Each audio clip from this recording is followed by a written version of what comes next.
Hello दोस्तों, welcome back to my YouTube channel quick pharma. तो आज हम अपने इंपॉर्टेंट टॉपिक्स के बारे में डिस्कस करने वाले हैं, जो कि हमारा है आयोडीमेट्री एंड आयोडोमेट्री। तो हमारा सब्जेक्ट चल रहा था pharmaceutical analysis B pharmacy first semester, जिसमें हमारी जो यूनिट 4 चल रही थी उसमें हमारा पार्ट 1 कंप्लीट हो चुका है। और अगर आप लोगों ने नहीं देखा है तो प्लेलिस्ट की लिंक आप लोग को डिस्क्रिप्शन बॉक्स में मिल जाएगी, वहाँ से आप लोग देख सकते हैं। बाकी आज हम यूनिट 4 के सेकेंड पार्ट के बारे में पढ़ने वाले हैं, जिसमें हम अपनी इन्हीं टॉपिक्स को कवर करेंगे। एंड अगर हम बात करें इस वीडियो की, तो इसमें हमारे जितने भी मतलब पेंडिंग टॉपिक्स हैं वो सारे हम इनमें कंप्लीट कर लेंगे। फिर हमारी जो यूनिट 4 है फार्मास्यूटिकल एनालिसिस की यूनिट 4 हमारी पूरी की पूरी कंप्लीट हो जाएगी। तो यहाँ पे हमारे मोस्ट इंपॉर्टेंट टॉपिक तो हमारे आयोडीमेट्री एंड आयोडोमेट्री हैं, लेकिन इसके साथ साथ हम यहाँ पे टाइप्स ऑफ रिडॉक्स टाइट्रेशन के बारे में भी सेकेंडली पढ़ेंगे। तो टाइप्स ऑफ रिडॉक्स टाइट्रेशन में हमारे मेनली ये 6 टाइप्स आ जाते हैं: cerimetry, iodimetry, iodometry, bromometry, dichrometry and titration with potassium iodate. तो इन सब के बारे में हम डिस्कस करेंगे, मतलब इनका सिर्फ इंट्रो जान लेंगे, लेकिन इसमें हम जो ब्रीफ में डिस्कस करने वाले हैं वो हमारा है आयोडीमेट्री एंड आयोडोमेट्री, क्योंकि ये हमारे एग्जाम्स में काफ़ी बार पूछे गए हैं इन 10 मार्क्स एंड 7 मार्क्स। तो इन दोनों टर्म्स को समझने के लिए हम ये जानते हैं कि ये हमारे किसके अंदर आते हैं, रिडॉक्स टाइट्रेशन के अंदर आते हैं। और जो हमारी रिडॉक्स टाइट्रेशन हो रही थी वो हमारी उसमें क्या क्या हो रहा था, रिडॉक्स वर्ड से हमारे 2 वर्ड्स बन रहे थे ना। एक हो रहा था इसमें रिडॉक्स टाइट्रेशन में हमारा एक रिडक्शन हो रहा था और एक ऑक्सीडेशन हो रहा था। अब जो इसमें हमारी सब्सटेंस है, मतलब रिडॉक्स टाइट्रेशन में जो भी हमारे सब्सटेंस है उनको या तो हम ऑक्सीडाइजिंग एजेंट बोल देते थे, ठीक है, ऑक्सीडाइजिंग एजेंट, या फिर उनको हम रिड्यूसिंग एजेंट बोल देते थे। क्या बोल देते थे? रिड्यूसिंग एजेंट बोल देते थे। तो रिडॉक्स टाइट्रेशन में हमने ये पढ़ा था कि हमारा इसमें जो एक मतलब ऑक्सीडाइजिंग एजेंट या तो हमारे ब्यूरेट में होगा या फिर कॉनिकल फ्लास्क में होगा, और जो रिड्यूसिंग एजेंट है उसको हम ब्यूरेट में भी ले सकते हैं, कॉनिकल फ्लास्क में भी ले सकते हैं। अगर आप ऑक्सीडाइजिंग एजेंट ऊपर ब्यूरेट में ले रहे हैं तो रिड्यूसिंग एजेंट आपको कॉनिकल फ्लास्क में लेना है। अगर आप इसको ऊपर ले रहे हैं तो इसको आपको ऑक्सीडाइजिंग एजेंट आपको कॉनिकल फ्लास्क में लेना है। तो ऐसे ही आप लोग इसको फिल कर सकते हैं। अब एग्जाम्पल के लिए समझें तो जैसे कि हमने ब्यूरेट में फिल कर दिया अपना रिड्यूसिंग एजेंट, ठीक है, और यहाँ पे हमने रखा कॉनिकल फ्लास्क में अपना ऑक्सीडाइजिंग एजेंट। अब यहाँ पे हमारा रिड्यूसिंग एजेंट है, यहाँ पे हमारा क्या ऑक्सीडाइजिंग एजेंट है। तो जब इन दोनों को टाइट्रेशन हम कराते हैं तो ये हमारी क्या कहलाती है, रिडॉक्स टाइट्रेशन कहलाती है। सिंपल सा फंडा है। अब यहाँ पे हमारे जो आयोडीमेट्री एंड आयोडोमेट्री ये भी हमारे किसका हिस्सा है, हमारे रिडॉक्स टाइट्रेशन का ही हिस्सा है। तो यहाँ पे हम इनके भी क्या करते हैं, इसमें हम टाइट्रेशन परफॉर्म कराते हैं इन दोनों में भी। अब टाइट्रेशन तो होगी इन दोनों में, लेकिन किस किस के बीच में होगी, तो यही फंडा यहाँ पे हम इसमें डिफाइन करने वाले हैं कि आयोडीमेट्री में हमारे कौन कौन से, मतलब यहाँ पे कौन सोल्यूशन होगा, यहाँ पे कौन सोल्यूशन होगा, और आयोडोमेट्री में यहाँ पे कौन सा सोल्यूशन होगा, यहाँ पे कौन सा सोल्यूशन होगा, और किसके बीच में टाइट्रेशन होगी। तो उसी को यहाँ पे हम पढ़ने वाले हैं, डिफाइन करने वाले हैं। पहले तो इसको हम थोड़ा सा एग्जाम्पल टर्म में समझ लेते हैं, ताकि आप लोग को जो टेक्निकल टर्म में हमारे मतलब जो नोट्स में लिखा हुआ है तब आप लोग को ज़्यादा समझ में आएगा, क्योंकि पहले एग्जाम्पल समझना आप लोग के लिए बहुत ज़्यादा इंपॉर्टेंट है। अब जैसे कि आप लोग नाम से ही जान सकते हैं, यहाँ पे आयोडी है, यहाँ पे आयोडो है, मतलब आयोडीमेट्री एंड आयोडोमेट्री में दोनों में हमारा क्या यूज़ होता है, आयोडीन यूज़ होता है, ठीक है। और आयोडीन को हम एज अ टाइट्रेंट यूज़ करते हैं, दोनों ही मतलब सोल्यूशन में हम क्या यूज़ करते हैं, इसको हम एज अ टाइट्रेंट यूज़ करते हैं। अब टाइट्रेंट तो आप लोग को पता ही होगा कि हमारे किस में फिल करते हैं, हमारे ब्यूरेट में फिल करते हैं। लेकिन यहाँ पे जो हमारे आयोडीमेट्री एंड आयोडोमेट्री ये मतलब जो दोनों टर्म्स हैं, इसमें जो हमारी आयोडीन है वो हमारे कॉनिकल फ्लास्क में यूज़ किया जाता है। अब सोच रहे हैं आप लोग कि ये तो उल्टा हो गया, क्योंकि टाइट्रेंट तो ऊपर फिल होता है तो कॉनिकल फ्लास्क में क्यों इसको किया गया। तो यहाँ पे सिंपल सा फंडा है कि हमारा जो आयोडीन है उसको हम एज अ टाइट्रेंट ही लेते हैं। बस यहाँ पे हमारी एक शर्त ऐसी होती है कि यहाँ पे हम आयोडीन मतलब ये जो हमारा टाइट्रेंट है इसको हम यहाँ पे नीचे यूज़ करते हैं, मतलब अपने कॉनिकल फ्लास्क में। अब आप लोग को पूरी कहानी ऐसे समझना है, मतलब स्टेप वाइज अगर आप लोग को समझेंगे तो आप लोग को सारा कुछ समझ में आ जाएगा। अब जैसे कि हमने यहाँ पे ये हमारा वाटर है, तो इसमें हम अपने आयोडीन को यहाँ पे मिला देते हैं, ठीक है, I2 को मिला देते हैं, लेकिन वो हमारे वाटर में अच्छे से डिजॉल्व नहीं होता है। तो उसके लिए हम यहाँ पे क्या करते हैं, पोटेशियम आयोडाइड का यूज़ करते हैं, जिससे कि हमारी जो आयोडीन है वो पूरी तरीके से हमारे इसमें डिजॉल्व हो जाए। तो यहाँ पे हम पोटेशियम आयोडाइड वाला सोल्यूशन इसमें ऐड करते हैं, और इसी के हेल्प से हमारी जो आयोडीन होती है ये इस वाटर में पूरी की पूरी डिजॉल्व हो जाती है। इसके बाद इसमें हम अपना वाटर ऐड करते हैं, जितना हमें सोल्यूशन बनाना होता है जितने ml का, उतने ml में इसमें पानी ऐड कर देते हैं, उतने का हमारा सोल्यूशन यहाँ पे बन के तैयार हो जाता है। अब यहाँ पे हमारे 2 केस हैं, आयोडीमेट्री एंड आयोडोमेट्री। तो सबसे पहले इसमें हम आयोडोमेट्री को यहाँ पे हम थोड़ा सा समझ लेते हैं। तो अब यहाँ पे पहले आयोडीमेट्री वाला समझते हैं। तो आयोडीमेट्री में इसमें जो हमने I2 मतलब आयोडीन लिया है वो हमारा एक स्टैंडर्ड सोल्यूशन होगा। क्या होगा? स्टैंडर्ड सोल्यूशन होगा, इसीलिए इसको हम एज अ टाइट्रेंट यूज़ करते हैं।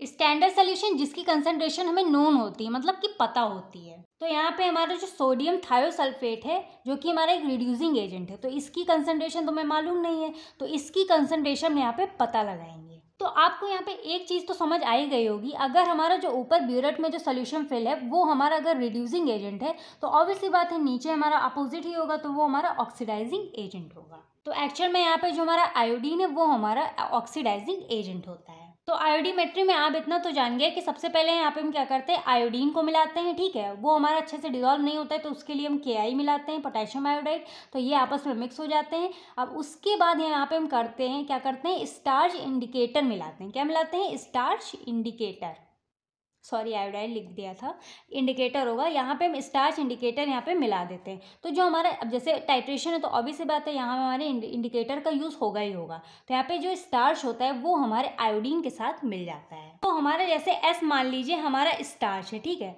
और यहाँ पे हमारा ये क्या है, आयोडीन है। तो ये जब आपस में मिल जाते हैं तो ये फॉर्म करते हैं हमारा क्या, ब्लू कलर। क्या फॉर्म करते हैं, ब्लू कलर। जब यहाँ पे हमें ब्लू कलर मिल जाता है तो ये जो पूरा का पूरा सोल्यूशन होता है, स्टार इंडिकेटर मिलाने के बाद क्या पूरा पूरा सोल्यूशन जो होता है वो हमारा ब्लू कलर का बन जाता है। तो अब आपको यहाँ पे क्या समझ में आया, सबसे पहले हमने आयोडीन ली, उसमें अपने पोटेशियम आयोडाइड को मिलाया, ठीक है, और उसके बाद जितनी वॉल्यूम हमको चाहिए थे सोल्यूशन की उतना हमने वाटर उसमें डाल दिया, ऐड कर दिया।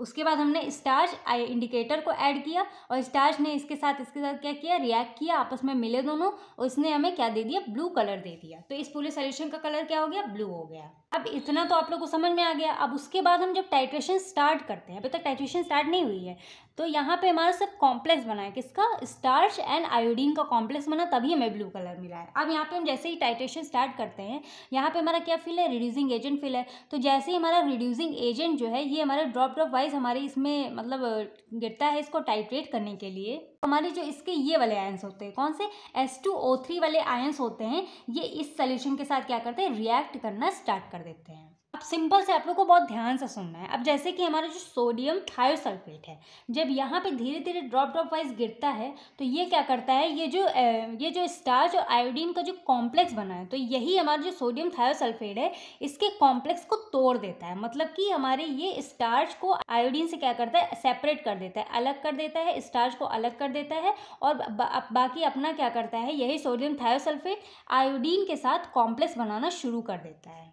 मतलब कि जैसे ही ड्रॉप वाइज हमारा सोडियम थायोसल्फेट गिरा, स्टार्च को इसने अलग कर दिया, सेपरेट कर दिया, और बाकी खुद इसने क्या किया, अपने आयोडीन के साथ कॉम्प्लेक्स बनाना शुरू कर दिया। ये हमारे धीरे धीरे जैसे जैसे हमारा जो सोडियम थायोसल्फेट है हमारे आयोडीन के साथ रिएक्ट होता जा रहा है, तो ये हमारे आयोडीन को आयोडाइड में कन्वर्ट कर रहा है। किसमें, दोनों वर्ड्स में डिफरेंस है, आयोडीन को आयोडाइड में कन्वर्ट कर रहा है। सिंपल सा दोनों सेम ही है, बस यहाँ पे हमारा जो आयोडीन होता है उसमें हमारा ये हमारे टू आयोडीन होते हैं, मतलब कि ये हमारा पूरा का पूरा एक सब्सटेंस होता है, और जो हमारा आयोडाइड होता है ये हमारा सिंगल आई होता है, इसमें हमारा नेगेटिव चार्ज होता है। अब जो हमारा जैसे ही हमारा जो पूरा का पूरा ये वाला जो सोल्यूशन है, मतलब यहाँ पे जितना ही हमारा जो आयोडीन है, जब ये इसके साथ रिएक्ट कर लेगा, पूरा आयोडीन हमारा जब खत्म हो जाएगा, ठीक है, तो वो हमारा किस में कन्वर्ट हो जाएगा, आयोडाइड में कन्वर्ट हो जाएगा। तो जो आयोडाइड में कन्वर्ट हो जाएगा तो हमारे पूरे के पूरे सोल्यूशन का कलर कलरलेस हो जाएगा, ब्लू से। अब जैसे ब्लू कलर हमारा कब आया था, जो हमारा स्टार्च आयोडीन के साथ क्या कर रहा था, रिएक्ट कर रहा था, कॉम्प्लेक्स बनाया था, तो हमारा ब्लू कलर आया। अब यहाँ पे धीरे धीरे सोडियम थायोसल्फेट आयोडीन के साथ जब रिएक्ट कर रहा है तो ये हमारे ब्लू कलर को क्या कर रहा है, डिसअपियर कर रहा है, जो हमारे स्टार्च की जो पावर थी वो खत्म हो रही, ठीक है। तो यहाँ पे हमारे पूरे सोल्यूशन का जैसे ही आयोडाइड में कन्वर्ट होता है, तो जैसे ही हमारा एंड पॉइंट आने वाला होता है तो हमारा पूरा का पूरा जो सोल्यूशन होता है वो कलरलेस होता है, उसमें कोई भी कलर नहीं होता है। तो वही हमारा यहाँ पे क्या कहलाता है, एंड पॉइंट कहलाता है, जिससे कि हमें पता चल जाता है कि हम जो टाइट्रेशन करवा रहे थे वो कंप्लीट हो चुकी है। तो यहीं पे हमारी जो आयोडीमेट्री वाली टाइट्रेशन वाली जो रिएक्शन थी वो यहीं पे एक पूरी की पूरी कंप्लीट हो जाती है। तो आपने यहाँ पे क्या समझा कि हमारा जो आयोडीन था जब ये हमारा आयोडाइड में कन्वर्ट हो जाता है तब हमारी यहाँ पे जो रिएक्शन होती है वो कंप्लीट हो जाती है। मतलब कि तो हमारा जो आयोडीन के साथ जो हमारा स्टार्च था वो तो हमें ब्लू कलर तब दे रहा था, लेकिन जो हमारा स्टार्च है वो हमारे आयोडाइड में कोई भी कलर नहीं देता है, कलरलेस हो जाता है हमारा। तो वही हमारा क्या कहलाती है, एंड पॉइंट कहलाती है। तो इसका मतलब जो हमारी जो आयोडीमेट्री वाली टाइट्रेशन है वो पूरी की पूरी कंप्लीट हो जाती है। ये पूरी रिएक्शन हमारी आयोडीमेट्री के बारे में थी। तो थोड़ा सा अब यहाँ तो एग्जाम्पल आप लोग को समझ में आ गया होगा, अब यहाँ पे थोड़ा सा हम टेक्निकल टर्म में समझ लेते हैं। तो हमारा जो आयोडीमेट्री है it is a one type of redox titration. Simple सा फंडा है कि हमारी रिडॉक्स टाइट्रेशन का एक टाइप है which involves a direct titration with iodine, और जो कि हमारी डायरेक्ट टाइट्रेशन किसके साथ करता है, आयोडीन, या मतलब कि हमारा जो आयोडीन इसमें इन्वॉल्व होता है। और इसमें दूसरा है कि it is mainly based on the reaction in which iodine is converted into iodide.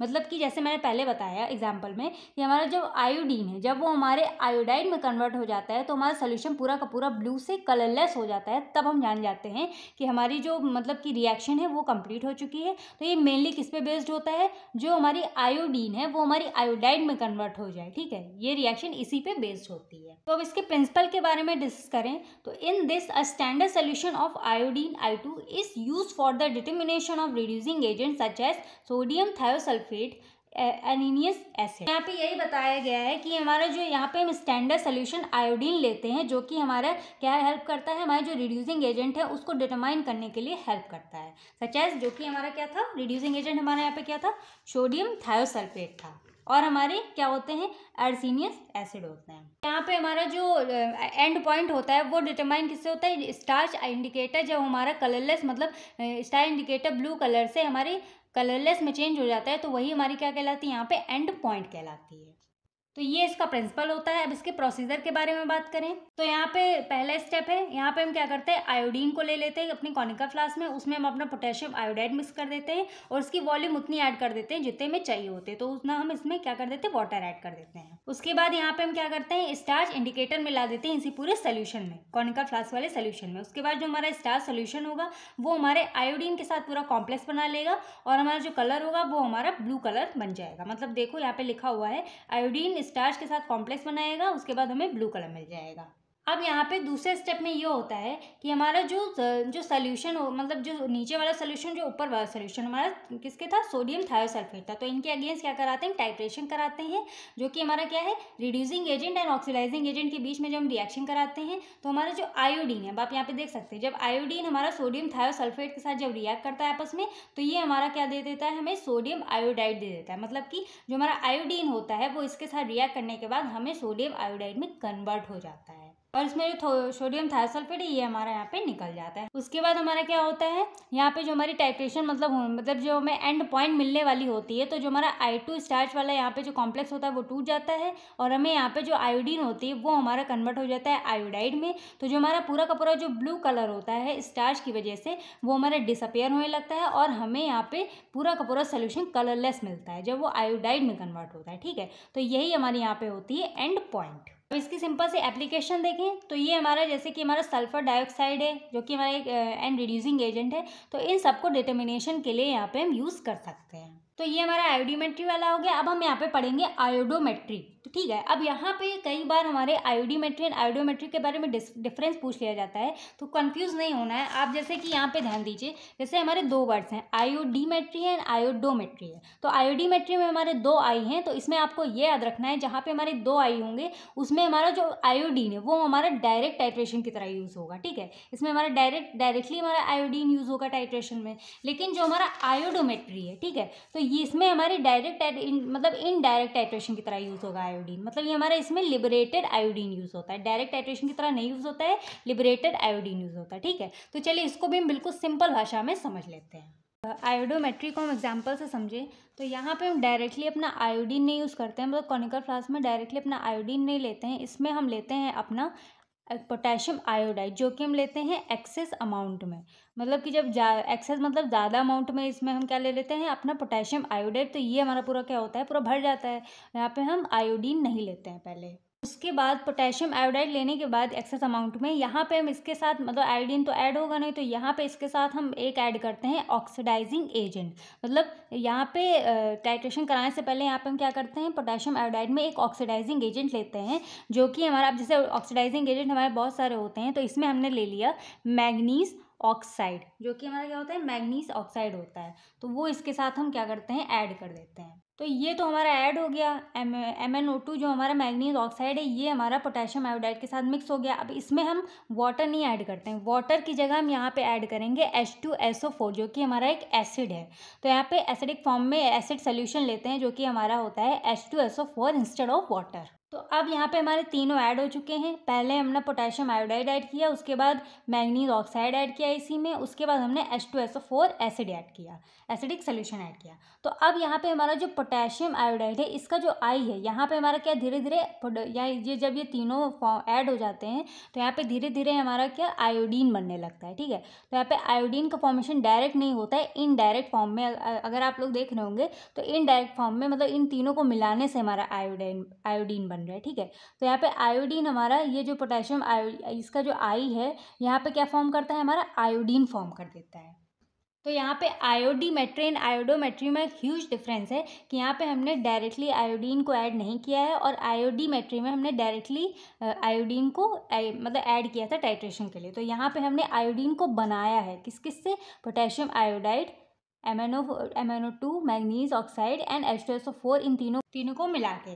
तो यहाँ पे हमारा जो आयोडीमेट्री एंड आयोडोमेट्री का जो सबसे ह्यूज डिफरेंस था, मेजर डिफरेंस था, तो यही था आयोडीमेट्री में हम आयोडीन को डायरेक्टली यूज़ कर रहे थे, लेकिन जो आयोडोमेट्री है इसमें हम आयोडीन को इनडायरेक्टली बना रहे हैं। मतलब कि सबसे पहले तो हमने पोटेशियम आयोडाइड लिया, फिर मैंगनीज ऑक्साइड लिया, फिर उसमें H2SO4 इसमें ऐड किया एसिडिक सोल्यूशन। तो इन तीनों को जब मैंने मिला दिया तो उसके बाद हमारा आयोडीन फॉर्म हुआ है। मतलब कि यहाँ पे लिखा हुआ है कि ये हमारा इनडायरेक्ट टाइट्रेशन में हमारा आयोडीन फॉर्म हुआ है और वहाँ पे हमारा क्या था, डायरेक्टली हम आयोडीन इस सोल्यूशन में ऐड कर रहे थे। तो इसी का ये मेजर डिफरेंस होता है। तो यही हमारा लिबरेटेड आयोडीन यहाँ पे बन के तैयार हो जाता है। मतलब बनाया कैसे, यहाँ में हमारा जो पोटेशियम आयोडाइड हमने लिया, ठीक है, उसमें हम अपने एक ऑक्सीडाइजिंग एजेंट को मिलाते हैं जो कि हमारा मैंगनीज ऑक्साइड है। उसके बाद इसको हम एसिडिक मीडियम में रखते हैं, मतलब कि H2SO4 वाटर की जगह यूज़ करते हैं। तो जब इन दोनों की वजह, जब इन तीनों को मिला देते हैं तो यहाँ पे हमारा जो पोटेशियम आयोडाइड होता है, इसी का जो आई होता है, यहाँ पे हमारे सोल्यूशन में आयोडीन फॉर्म कर देता है। तो यहाँ पे हमारा आयोडीन फॉर्म हो जाता है।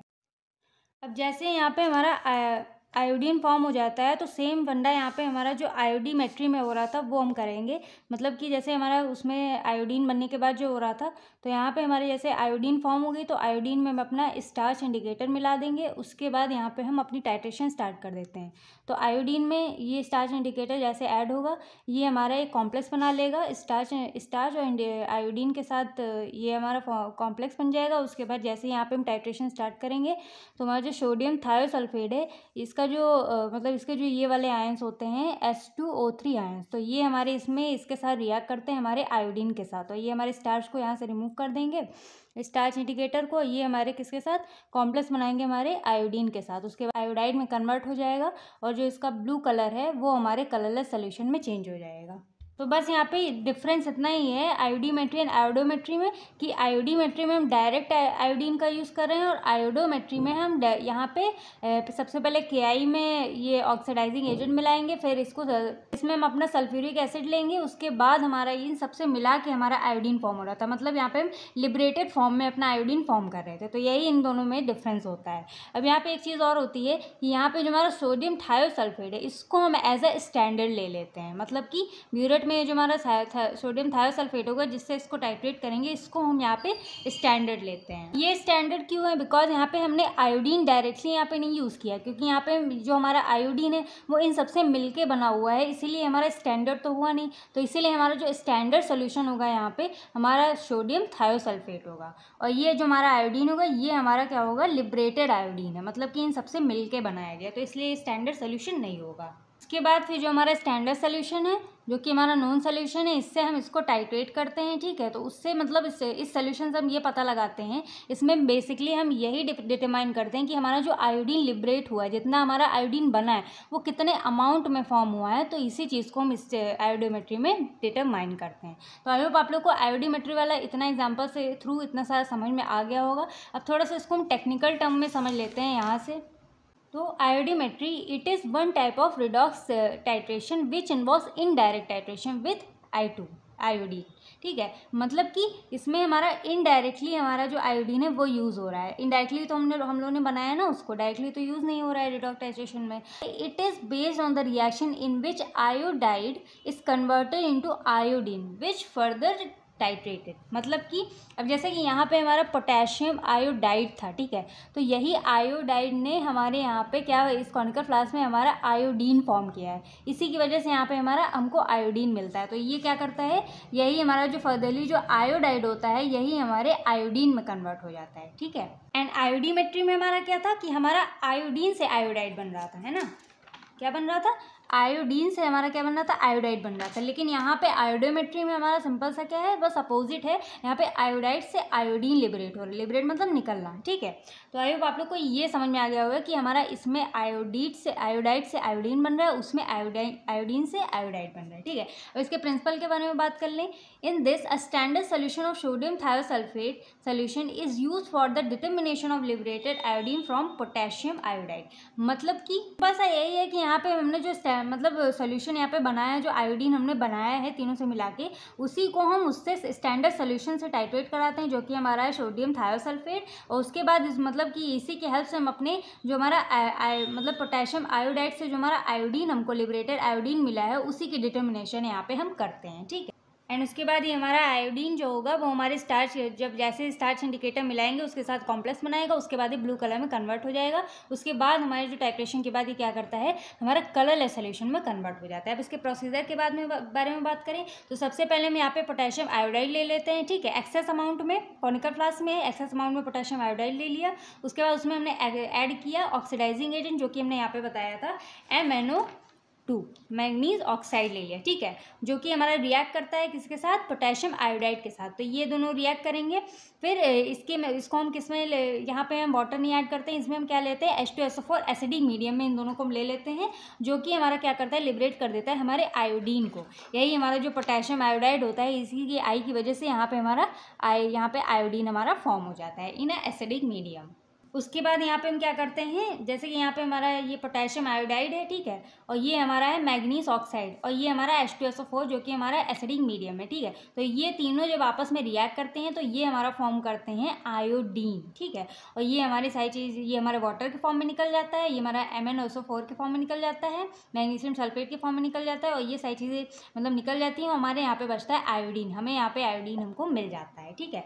और फिर उसके बाद हम क्या करते हैं, इसी आयोडीन में हम क्या करते हैं, स्टार्च इंडिकेटर को ऐड कर देते हैं, ठीक है। जैसे स्टार्च इंडिकेटर ऐड करते हैं तो हमारे पूरे सोल्यूशन का कलर जो होता है वो कन्वर्ट हो जाता है हमारे ब्लू कलर में, ठीक है, क्योंकि हमारा जो स्टार्च होता है वो हमारे आयोडीन के साथ रिएक्ट करेगा, कॉम्प्लेक्स बनाएगा, तो ये हमारे पूरे सोल्यूशन का कलर ब्लू हो जाता है। उसके बाद हमारा जो आयोडीन है वो टाइट्रेटेड किया जाता है किसके थ्रू, स्टैंडर्ड सोल्यूशन थायोसल्फेट के थ्रू, ठीक है, जो कि हमारा एक रिड्यूसिंग एजेंट है। तो ये दोनों की आपस में रिएक्शन होती है उसी, जो कि हमारा ब्यूरर में फिल होता है, तो ये कन्वर्ट कर देता है हमारा आयोडीन सोल्यूशन को आयोडाइड सोल्यूशन में, ठीक है। ये हमारा आयोडीन को आयोडाइड में कन्वर्ट कर देता है। मतलब कि उसके बाद जो हमारा कलर होता है, आयोडीन का जो कलर होता है वो हमारा चेंज हो जाता है, ब्लू से कलरलेस सोल्यूशन हो जाता है। मतलब कि यहाँ पे हमारा जो पहले हमारा ब्लू कलर था, तो जैसे ही हमारा जो सोडियम थायोसल्फेट है, रिड्यूसिंग एजेंट है, वो हमारे स्टार्च को तो हटा देता है, तो उसका कलर डिसअपेयर हो जाता है, और वो हमारे आयोडीन के साथ रिएक्ट करता है, तो हमारे पूरे सोल्यूशन का कलर कलरलेस हो जाता है। इसी की वजह से ये हमारी एंड पॉइंट इंडिकेट करता है। ये चीज़ यहाँ पे भी लिखी हुई है, ये जो हमारा आयोडीन होगा ये हमारा सोडियम थायोसल्फेट के साथ जब रिएक्ट करता है तो ये हमारा जो सल्फेट है ये हमारा क्या होता है, निकल जाता है, मतलब जो स्टार्च वाला जो होता है वो निकल जाता है, हमें यहाँ पे आयोडाइड मिल जाता है, ठीक है, जो कि हमारा पूरे ब्लू कलर सोल्यूशन को हमें कलरलेस सोल्यूशन में कन्वर्ट करके दे देता है। अब इसकी एप्लीकेशंस के बारे में बात कर लें। ये बेसिकली हमारे वो मेथड्स होते हैं जो कि हमारे ऑक्सीडाइजिंग एंड रिड्यूसिंग एजेंट दोनों को ही डिटरमाइन करने के लिए यूज़ होते हैं, ठीक है। तो आई होप आप लोग को आयोडीमेट्री एंड आयोडोमेट्री वाला फंडा एकदम से क्लियर हो गया होगा। अगर कोई चीज़ नहीं समझ में आती है आप लोग कमेंट सेक्शन में पूछ सकते हैं। तो हम यहाँ पे जो कि हमारा बात करते हैं आगे, जो कि हमारा है सेरीमेट्री, ठीक है, ये हमारा थर्ड हो जाएगा। ये जो सेरीमेट्री, इसमें आप लोग एक वर्ड याद रखिएगा जो कि हमारा सेरिक सल्फेट होता है, ठीक है। इस टाइट्रेशन में हम सेरिक सल्फेट आयंस का यूज़ करते हैं, जैसे हम आयोडीन यूज़ कर रहे थे, यहाँ पे हम सेरी सल्फेट यूज़ करते हैं। और यहाँ पे जो ऑक्सीडाइजिंग एजेंट होगा जो कि हमारा क्या करता है, डिटरमाइन करता है हमारे फेरस आयंस को, ठीक है, कि हमारे फेरस आयन कितने प्रेजेंट हैं। By using फेरोइन indicator. तो यहाँ पे हमारा जो इंडिकेटर होगा वो हमारे मतलब यूज़ होगा फेरोइन। तो ये मतलब ज़्यादा नहीं आता है, ये हमारी थोड़ी सी डेफिनेशन होती है, अगर 2 मार्क्स में आ जाता है तो आप लोग इसको पढ़ लीजिएगा। उसके बाद हमारा है ब्रोमेटोमेट्री। तो इसमें हमारे बेसिकली हम पोटेशियम ब्रोमेट का यूज़ करते हैं और जो हमारा एज अ ऑक्सीडाइजिंग एजेंट, ठीक है, ऑक्सीडाइजिंग एजेंट हमारा हो जाएगा पोटेशियम ब्रोमेट। और इसमें जो हमारा मतलब पोटेशियम आयोडाइड, ये मतलब इन सबको जो मिला के हमने किया था वो सारी चीज़ें इसमें हम करते हैं। उसके बाद हमारा आ जाता है डाइक्रोमेट्री। तो डाइक्रोमेट्री में इसमें हम पोटेशियम डाइक्रोमेट का यूज़ करते हैं, जो कि हमारा एक स्ट्रॉन्ग ऑक्सीडाइजिंग एजेंट होता है। इसमें हम आयरन सॉल्ट का डिटर्मिनेशन करते हैं। उसके बाद हमारा आ जाता है टाइट्रेशन विद पोटेशियम आयोडेट। तो इसमें बस है ये हमारा पोटेशियम आयोडेट का फॉर्मूला होता है, इसको हम एज अ टाइट्रेंट यूज़ करते हैं, जो कि हमारा एक्ट करता है ऑक्सीडाइजिंग एजेंट्स की तरह। तो ये हमारा हो जाता है पूरा का पूरा टाइट्रेशन विद पोटेशियम आयोडेट वाला। तो ये हमारे हो जाते हैं रिडॉक्स टाइट्रेशन के सारे टाइप्स। उसके बाद ये हमारी आती है एक नर्स इक्वेशन। ये मतलब कहीं ऐड नहीं है, लेकिन कभी कभी 2 मार्क्स में आ जाती है, तो आप लोग इसको थोड़ा सा पढ़ सकते हैं। तो ये हमारी आज की वीडियो पूरी की पूरी कंप्लीट हो जाती है। इससे जो फार्मास्यूटिकल एनालिसिस की जो हमारी यूनिट 4 है वो हमारी पूरी की पूरी कंप्लीट हो जाती है। तो इसमें मेनली आप लोगों को आयोडीमेट्री एंड आयोडोमेट्री का डिफरेंस याद रखना है, इन दोनों में डिफरेंस क्या होता है, और इसके जो जितना भी प्रिंसिपल प्रोसीजर ये सारी चीज़ें हैं जो रिएक्शन है, ये आप लोग को याद रखनी है। तो आप लोग को वीडियो कैसी लगी ये आप लोग कमेंट सेक्शन में बताइएगा, और अगर कोई चीज़ नहीं समझ में आती है आप लोग कमेंट सेक्शन में पूछ सकते हैं। बाकी हमारा जो टाइप्स ऑफ रिडॉक्स टाइट्रेशन में सबसे ज़्यादा इंपॉर्टेंट यही दोनों टॉपिक्स हैं, तो ये मेन है, आप लोग को पढ़ना ही पढ़ना है। तो क्योंकि ये एग्जाम में काफ़ी बार पूछेंगे। तो do like, share, comment and subscribe to my YouTube channel quick pharma. And मिलते हैं नेक्स्ट वीडियो में नेक्स्ट टॉपिक के साथ एंड नेक्स्ट यूनिट के साथ।